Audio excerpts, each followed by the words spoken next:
Avis vascular centre మన దేశంలోనే the best varicose vein hospital. నమస్తే గురుగారు. వాగర్థావివ సంపృక్తౌ వాగర్థ ప్రతిపత్తయే జగతః పితరౌ వందే పార్వతీ పరమేశ్వరౌ. ఆదిత్యాయ చ సోమాయ మంగళాయ బుధాయ చ గురుశుక్రశనిభ్యశ్చ రాహవే కేతవే నమః. శృంగేరి జగద్గురు పీఠాధిపతులకి కంచి పీఠాధిపతులకి నమస్కారములు తెలియజేసుకుంటూ కార్యక్రమాన్ని ప్రారంభిద్దాం. గురుగారు, ఇప్పుడు చూడమని అమావాస్య వచ్చింది, అందులో గ్రహణం ఉంది, మన దగ్గర లేకపోయినా వేరే దేశాల్లో మనకు కనిపిస్తా ఉంది. నెక్స్ట్ డే నుంచే మనకి దేవి నవరాత్రులు స్టార్ట్ కదా.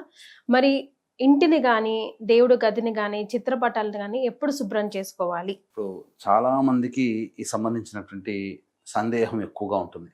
ఎందుకంటే అమావాస్య ఆదివారం అయింది, అమావాస్య వెళ్ళిన తర్వాత సోమవారం నాడే ఇంకా ఈ అందులో సంబంధించిన మహాలయ పక్షాలు పెద్ద అమావాస్య వచ్చింది కాబట్టి మనకు అనాదిగా వస్తున్నటువంటి విధానంగా చూసుకుంటే ఈ అమావాస్య మహాలయ అమావాస్య పితృదేవతలకు సంబంధించినటువంటిది.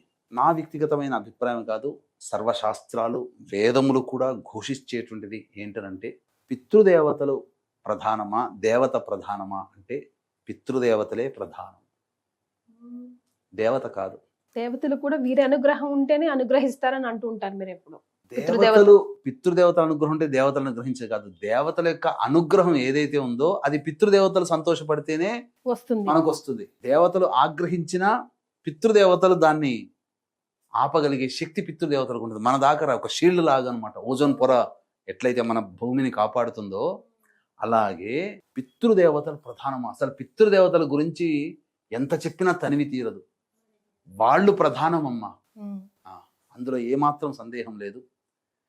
పూజించమని దేవుడి చేయమని ఎక్కడా కూడా శాస్త్రంలో చెప్పబడింది ఏంటి? మన స్వార్థం కోసం దేవతాశక్తిని పొందుతున్నాం. ఆ దేవతాశక్తి మనకు రావాలన్నా పితృదోషాలు పితృలోపాలు ఉండకుండా పితృదేవతలు సంతోషంగా ఉంటే దేవతాశక్తి వరదలా వస్తుంది. బెస్ట్ ఎగ్జాంపుల్ అర్థమయ్యేటట్టు చెప్తానమ్మా. ఇప్పుడు చదువుకోవడానికి విదేశాలకు వెళ్తారు మన పిల్లలు. వెళ్ళిన తర్వాత అక్కడ అంతా చెకింగ్, అంతా ప్రాసెస్ ఉంటుంది. ఎంబసీ చెకింగ్ ఉంటుంది. అన్నీ బాగుంటేనే వాళ్ళ యూనివర్సిటీలో అడుగు పెడతారు. కానీ అధ్యక్షుడికి కూడా రైట్స్ ఉండవు. ఎంబసీ కనుక ఒకసారి రిజెక్ట్ చేస్తే అధ్యక్షుడు కూడా వేలు పెట్టలేడు. అంతేనా? అవునండి గురుగారు. అట్లాగే అధ్యక్షుడు అనేటువంటి వాళ్ళు ఎవరు? మనం కొలిచే గొప్పగా ఊహించుకునే దేవతలు. కానీ ఎంబసీ ఏంటి? పితృదేవతలు. అక్కడికి వెళ్ళిన తర్వాత వాళ్ళు లోపలికి వెళ్ళాలన్నా వీళ్ళు స్టాంప్ వేయాల్సి, ఆ ఎంబసీ యాక్సెప్ట్ చేస్తేనే వాళ్ళు దేశంలోకి అడుగు పెడతారు. అలాగే అమెరికా అధ్యక్షుడుగా ఏం కలగ చేసుకున్నా ఏం కాదమ్మా. పోయినసారి మరి రాలేదా? పోయిన సంవత్సరం 250 మంది మన వాళ్ళకి రిటర్న్ వచ్చారా? ఎంబసీ రిజెక్ట్ చేసింది. అప్పుడు మోదీ వాళ్ళకి మంచి సత్సంబంధాలు ఉన్నాయి. అమెరికా అధ్యక్షుడు ఏమైనా కలగ చేసుకున్నాడా? చేసుకోలేదే. అంటే అక్కడ అధికారం ఫుల్ పవర్ ఎంబసీ. అలాగే మన మానవాళికి, ఈ భూమి మీద జీవించే మనుష్యులకి ఫుల్ పవర్స్ ఇవ్వాలి అని అంటే పితృదేవతలే కారణం. కాబట్టి ఇంతగా ఎందుకు చెప్తున్నా అంటే అమావాస్య పితృదేవతలకు సంబంధించి, అందులో మహాలయ అమావాస్య కాబట్టి శాస్త్ర ప్రకారం అనాదిగా వస్తున్నటువంటి ఆచారం ప్రకారం పితృదేవతలకి పెద్ద పీట వేయవలసిందే. ఆ రోజున పితృదేవతల ఆరాధన చేయాల్సిందే. మరి తెల్లవారే నవరాత్రులు ప్రారంభం కదండి, మేము ఎట్లానండి అంటారా? చేస్తావు. పొద్దునే 6 గంటలకు లేచే బదులు 3ంటికి లేవండి. లేచి ఇల్లంతా కూడా చక్కగా స్నానం ఆచరించి ఇల్లంతా తుడుచుకోండి. ఆ సూర్యోదయం అయ్యేప్పుడు అంటే పొద్దునే జపం పూజ చేసుకోవాలి, అమ్మవారిని పీఠం పెట్టుకోవాలి అనుకున్న వాళ్ళు 2 గంటల ముందరే లేచి అవన్నీ అప్పుడు సర్దుకోండి. అమావాస్య రోజున సర్దుకోకండి. నెక్స్ట్ డే సూర్యోదయం తర్వాతనే సూర్యోదయం లోపల 3 గంటలకు లేస్తే క్లీనింగ్ అయిపోవాలి. సూర్యోదయానికి పెట్టుకోవచ్చు. ముఖ్యంగా ఇది మనం చేయాల్సింది. కానీ ఒక అద్భుతమైనటువంటిది ఏంటంటే ఇది శరన్నవరాత్రులు, ఆశ్వీజ మాసం, శరదృతువు వస్తుంది. సాక్షాత్తు శుంభనిశుములని సంహరించినటువంటి అమ్మవారి యొక్క వృత్తాంతముగా ఉండేటువంటిది నవరాత్రులు కొలుస్తుంటున్నాం. చివరిగా రాజరాజేశ్వరి సంపూర్ణ అవతారం, అనేక రూపాల్లో అమ్మవారిని కొలుస్తూ ఉంటుంటాం.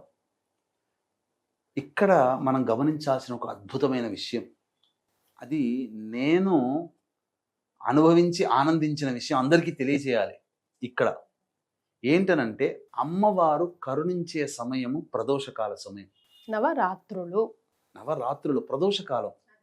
ప్రదోషకాలం అంటే సూర్యాస్తమయానికి ఒక రెండు ముహూర్తాల కాలం ముందు వరకు, అంటే సూర్యాస్తమయానికి 48 నిమిషాలు, సూర్యాస్తమయం తర్వాత 48 నిమిషాలు.